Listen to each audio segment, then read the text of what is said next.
Welcome, ladies and gentlemen, to the Pro Wrestling Report. Be the Booker. Be the Booker for Backlash, which is tomorrow night. That's this event tomorrow night on the WWE Network. I just did this board of prime time, which tomorrow night, was last night in our Friday night spot. So we can bring you Be the Booker here tonight. We, of course, are here live again from Casablanca on Brady in Milwaukee, our new favorite place, our new home for the Pro Wrestling Report. For years.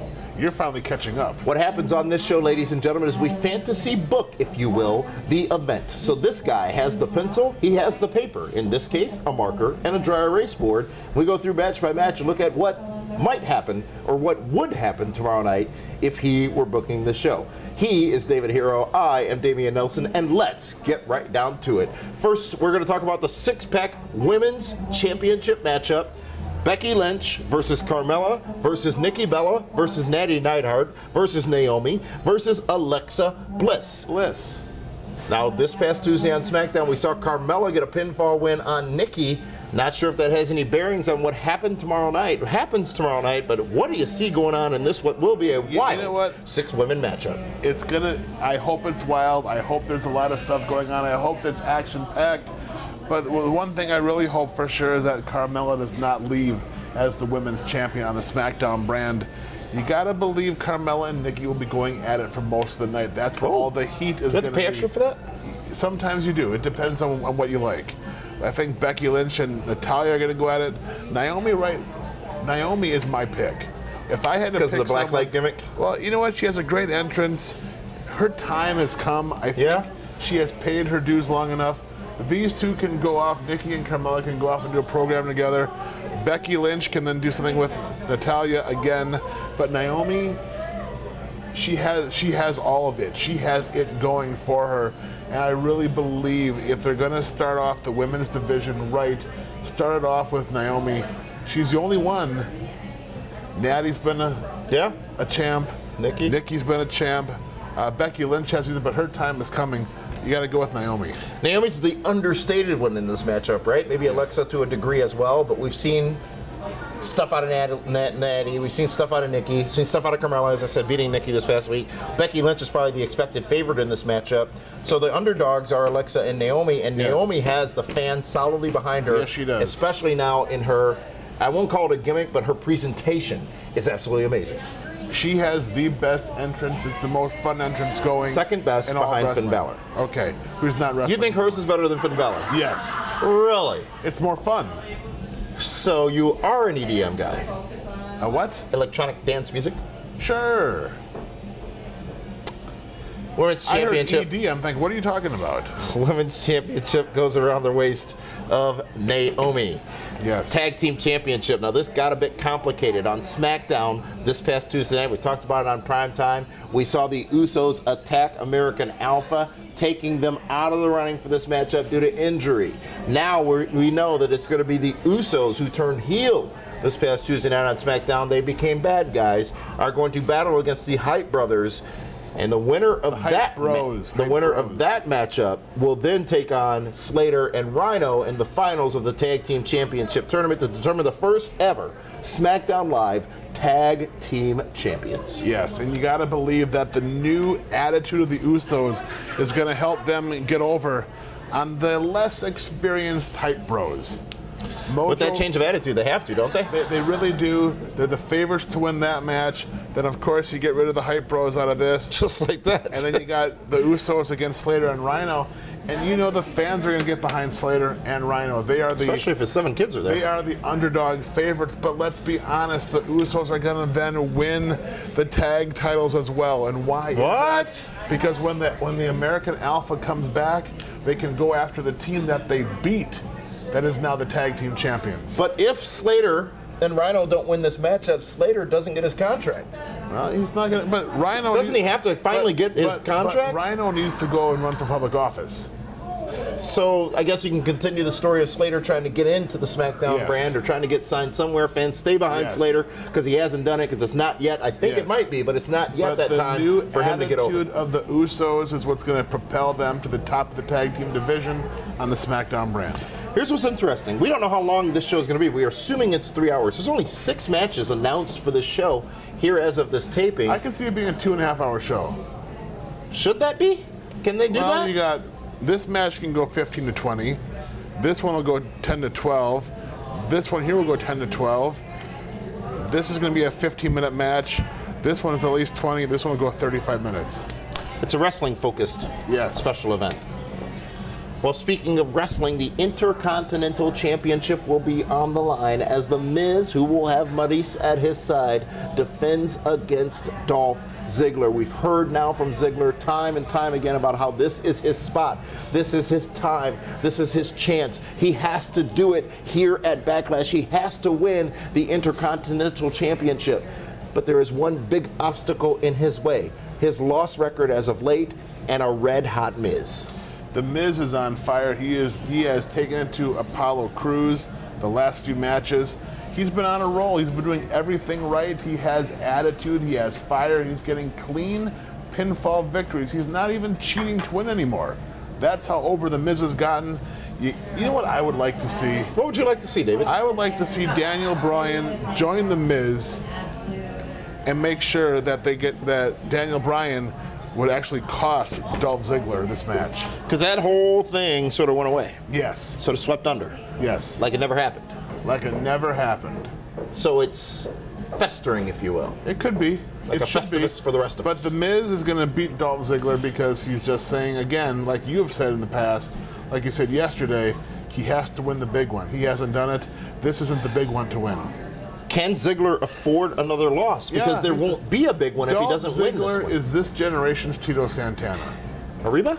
Extremely popular. The fans love him. Has great matches. He was a tag champ, IC champ, had a great run, but never won the big matches. But Tito never talked about it. Tito never said on commentary and interviews. It was, you're absolutely right. But the attention wasn't drawn to the fact that Tito wasn't winning. I don't think you realize that Tito really wasn't ever a world champion until after he had left the business. This is different with Dolph in that degree because he's been talking about it. All the attention is on it. He has to win something. This has to be his something because if he doesn't tomorrow night, isn't he done? What else does he do? He's got to go all the way back down to the bottom rung of the ladder if he can't do it Sunday. Then he has the whole Rocky theme going, where he has the complete breakdown, then he has the breakthrough back to the top again. And the fans might get behind him then when he starts from the bottom working his way back up. What if Daniel Bryan does screw the Miz tomorrow night? He can. That's still out there. Yeah, I mean, I think the Miz, you have invested so much into him, he needs to go over and win tomorrow night. You don't have to agree. You can just be wrong. No, I'm gonna disagree. I'm going to agree to disagree with you and say that I don't see a scenario where Ziggler does not win this matchup because what happens after with The Miz? What happens after with Ziggler? You've talked about that to a degree if he loses, but where does The Miz go from here? Him and Cruz? The Miz needs to prove that his style of cowardly wrestling works. Okay. Otherwise, you beat him for nothing. Well, folks, there are more matchups here occurring on Backlash tomorrow night on the WWE Network. We're going to talk about those on the other side of this brief timeout. But we want to first thank all of you for joining us this past weekend on our broadcast, including Battle of the Brands. 70-30 SmackDown gets the win this past Thursday, and prime time on a special night last night. Let's go over what you did so far here, David Hero, in the six-pack women's championship matchup to determine the very first women's champion on the SmackDown brand. You have said that Naomi will get the win and walk out with the blue gold, the white gold with the blue and the red belt, the white plates in that matchup. The tag team championships, the Usos will defeat not only the Hype Bros, but they will also defeat the team of Slater and Rhino. Slater doesn't get his contract, the Usos get the championships, and that could make a lot of sense for the future, as you said, with American Alpha. The Intercontinental Championship on the line, and The Miz, in your mind, walks out still the champion tomorrow night at Backlash. Yes, absolutely, without a doubt. That is so far what we have called on this event, ladies and gentlemen. Coming up next, we're going to talk about the matchup between Bray Wyatt and Randy Orton. And also the main event, Dean Ambrose versus AJ Styles for the WWE World Heavyweight Championship. That, when Be the Booker continues here on Fight TV and YouTube.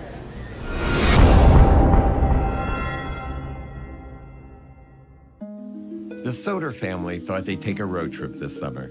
A little fun, a little sun. What could possibly go wrong? Even under the best driving conditions, semi-trucks can still be dangerous. The results of being in a wreck with 40 tons of steel and speed can be catastrophic. And it only gets worse when you don't have Gruber Law Offices on your side. If you or a loved one has been injured by a semi-truck, call Gruber Law Offices now. One call, that's all.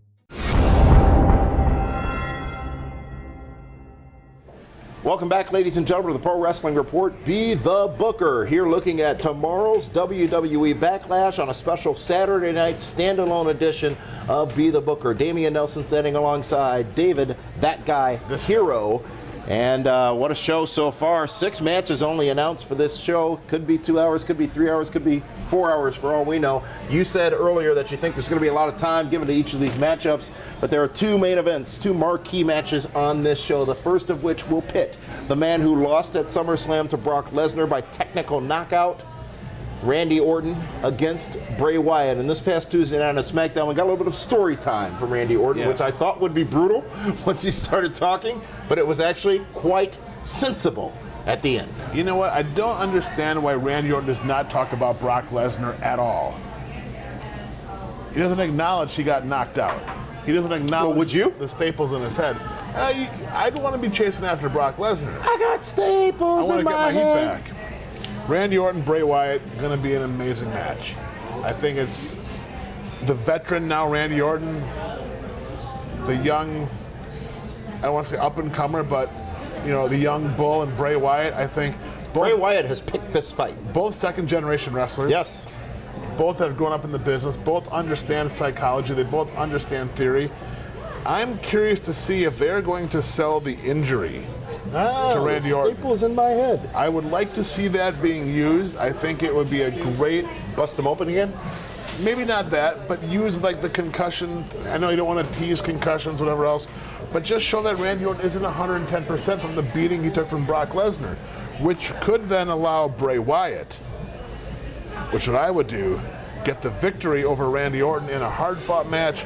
Randy Orton only falling simply because of the brutality from SummerSlam's match with Brock Lesnar is what causes him to lose to Bray Wyatt. Who needs it more? Bray Wyatt. Really? Absolutely. Orton coming off that loss, which... But it wasn't even a loss. It wasn't even anything. It was uneventful.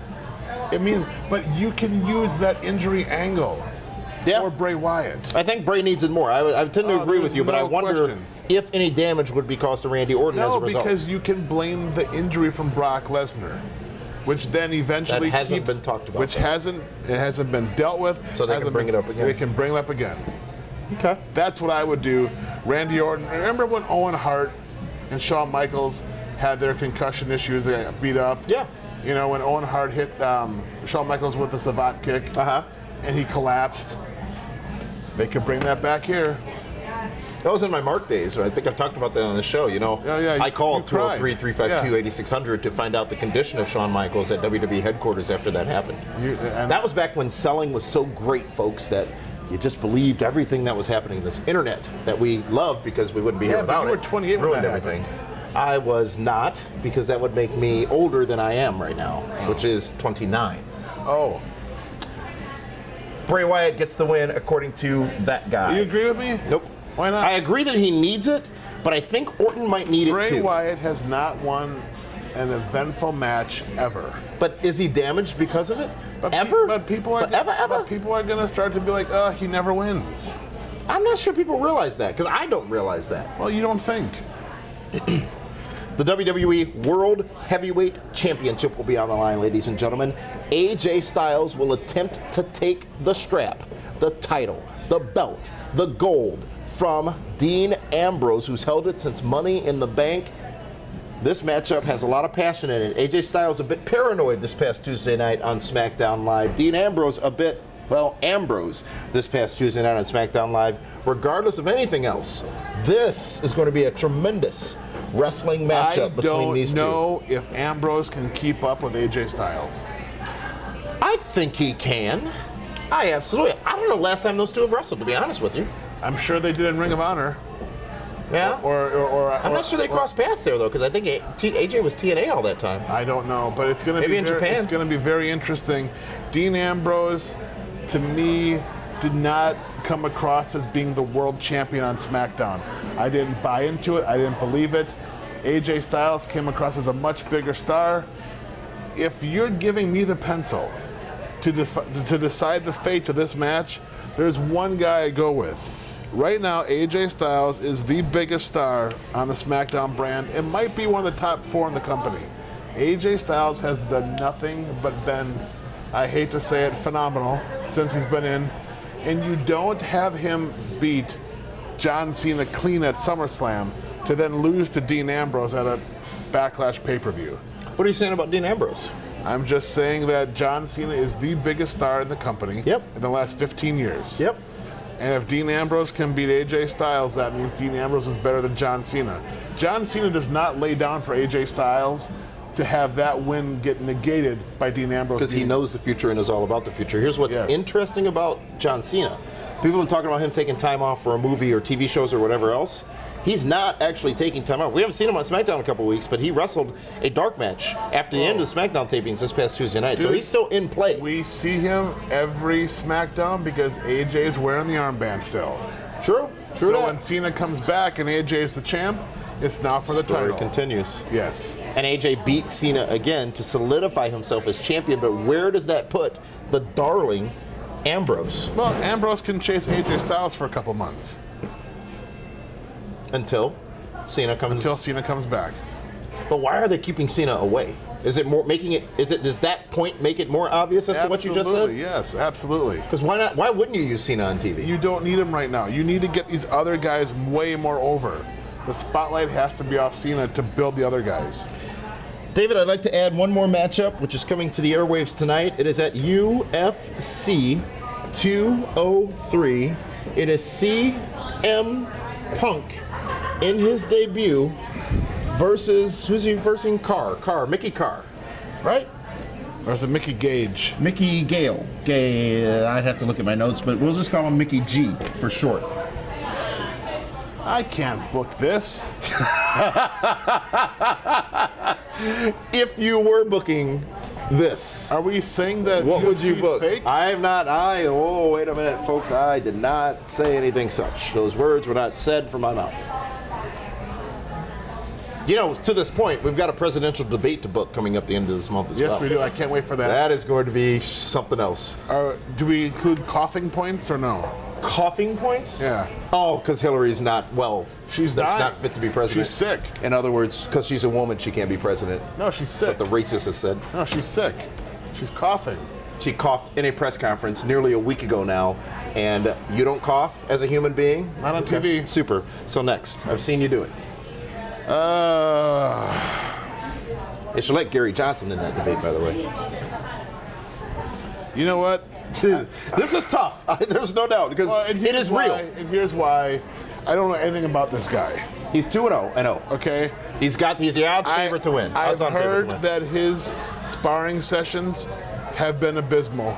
He has not done very well. I think they were, but that was not lately. Have we not heard that? Duke Rufus is his coach. I love Duke. He's a friend, family friend, longtime friend. Oh my gosh. These could end in no contest as well, correct? No, there's a Somebody winner. wins, but you win by points versus knockout. I'm gonna go with the guy that's been doing this his entire career. Sorry, Duke. I just don't see it happening. This next part, I'm gonna make sure that my WWE Backlash is tomorrow night on pay-per-view, ladies and gentlemen. You get heat on me. No, because you could have coughed your way through picking CM Punk instead, but then I'd be which is what lying, I'm doing. and I don't lie. I pulled it out. You can see WWE Backlash tomorrow night on the WWE Network. Let's talk about it as you would book it, David Hero. Naomi wins the women's championship. Yes. The Usos win twice, yes, defeating Slater and Rhino eventually to become the first tag team champions over on the SmackDown side. The Miz retains his Intercontinental Championship against Dolph Ziggler. Randy Orton suffers defeat at the hands of Bray Wyatt, and AJ Styles becomes the brand new WWE World Heavyweight Champion on Backlash tomorrow night. After this pay-per-view, what do you do with Apollo Crews and Baron Corbin? Two guys that should be on this pay-per-view, and they're not. Maybe they will be, though. Well, they could be at the time of this taping. I mean, again, we talked about 6 matches, but they're not insignificant matchups. You're right. I could see Dean Ambrose going into a program with Baron Corbin after he loses to AJ Styles. Baron Corbin is a young stud. He's going to be a star. He's a kid, too. He is a NXT kid? He's an NXT kid. He's Billy Gunn's kid. Really? I've met Billy Gunn's kids. I didn't see Baron Corbin. Oh, yeah. Yeah, he's one of them. Folks, that is that for Be the Booker. Of course, we'll be live tweeting and talking about not only UFC tonight, but also Backlash tomorrow at Damian Nelson on Twitter, at David Hero on Twitter. And you can, of course, follow the main account of the show at PWR Show on Twitter. Why is that funny to you? Why is it funny? The sirens on Brady Street or the sirens that were walking down the stairs a moment ago? The stairs. Uh-huh. It's not my fault. It's not my fault. Be sure to follow him on Twitter, ladies and gentlemen, at David Hero. You never know what could come of that. For that one, this is Damian Nelson saying thank you so much for joining us here on Be the Booker. We will see you again next week for another wild weekend of programming. Thanks so much, everybody.